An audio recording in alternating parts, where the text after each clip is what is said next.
Hey guys, Anthony here, and this is the Hollywood Burn, and yes, that is an unfortunate name for this segment at this point in time. I'm sorry if I'm offending anybody. I normally have a little sign underneath me of the Hollywood logo in flames, but I consider that not very appropriate for the times.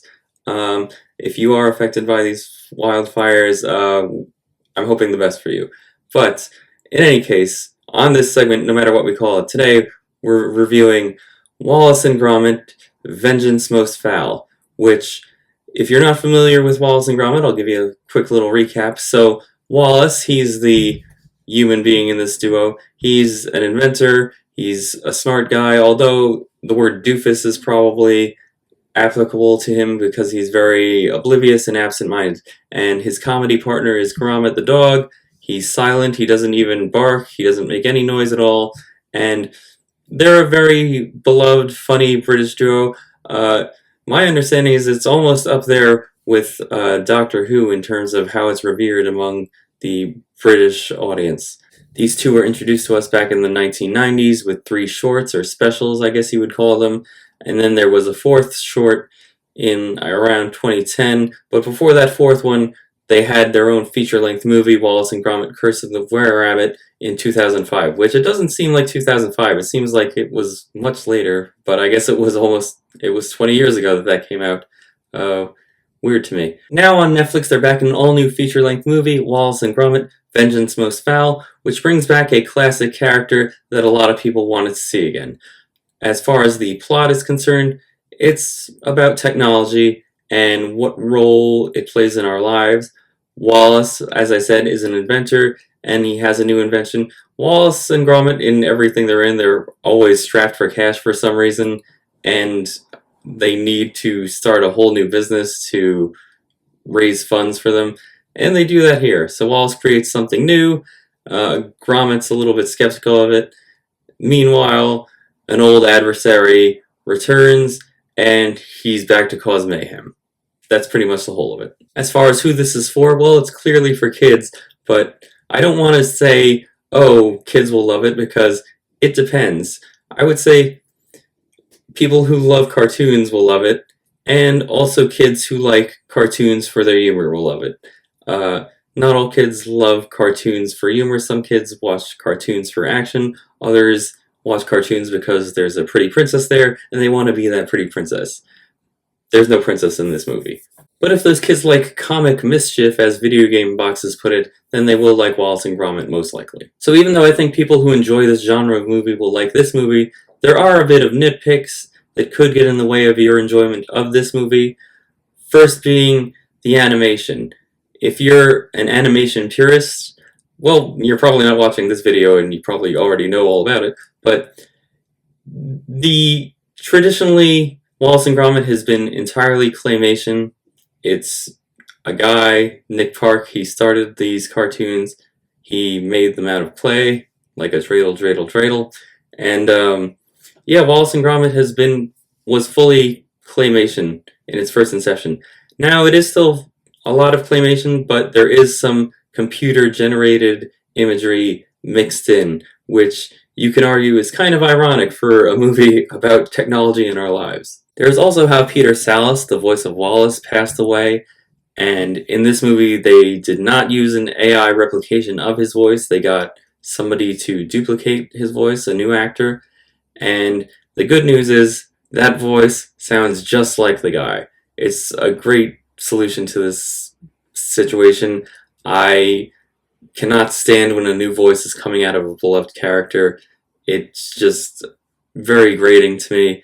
It's like on Avatar: The Last Airbender when the guy who did Uncle Iroh died, and they got a similar voice, but it didn't sound just like the voice, and I couldn't take it. But here that's not the case. They got somebody who sounds just like Wallace, and I would love to see a continuation of this trend, get somebody who sounds just like him, like here, like in Rick and Morty. Those guys that replaced Justin Roiland sound almost exactly like Rick and Morty, even if they don't emote the same.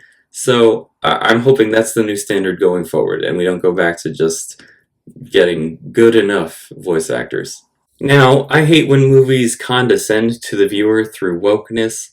Luckily, I really don't think that's the case here. I mean, some people who are looking for that sort of thing might feel that that's what's going on, but I really don't think that's the case. There's just like a little maybe line at the end about one of the cops that just maybe is a little bit preachy. And also, in terms of the technological message of the film, whether technology is good or bad in our lives, I think it left it up to the viewer's interpretation. I don't think it made a definitive statement on that and told you how to think, but some people might think that that is what the movie is doing. So if that's the kind of thing that turns you off, just be aware of that. But the biggest flaw for me personally was Nick Park, the guy who created the characters. He's not credited as a writer here, so if he didn't do the writing, I'm guessing that accounts for some of the subtle differences that I pick up.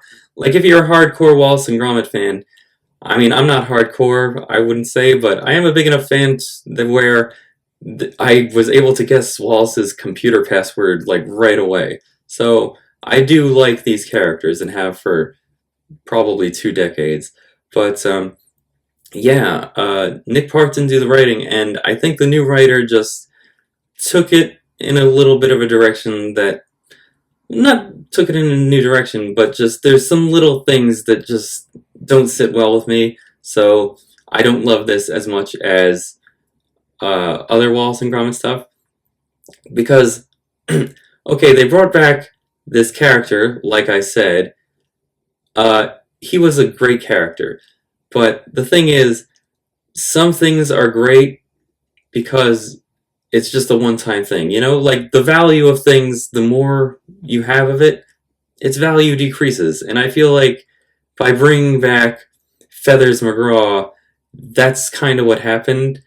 Um, like just the fact that they said Feathers McGraw, like they said his name out loud in the short that he was in 30 years ago, like his name was written down, but nobody actually said his name, and I think that added to the whole mysterious air that he had.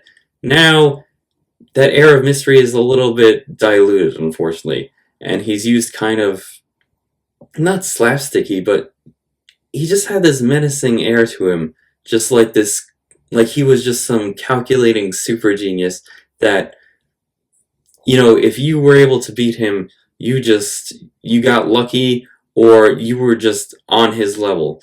And, you know, here it's just, he's a little more, I wouldn't say goofy, but it seems like he's the one getting lucky.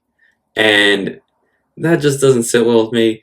There's little things like that, like, you know, it's like when sitcoms get new writers and they start to flanderize the characters. I feel like that's going on a little bit. So that was probably the sour spot in this for me. But other than that, same old Wallace and Gromit buffoonery. So if you've liked their movies in the past, or if you're new to Wallace and Gromit but you like cartoons, I do recommend you give this a go. And with that, this is my review segment that I'm not going to repeat the name of. Thank you for watching. Please leave a thoughtful, respectful comment down below. Like and subscribe. I do take requests. I mean, I say I do take requests, but nobody watches this channel, so I will take requests if somebody wants me to review something for them. And yeah, have a great day. If you're affected by wildfires, stay safe, and yeah, all the best to you. Have a good day.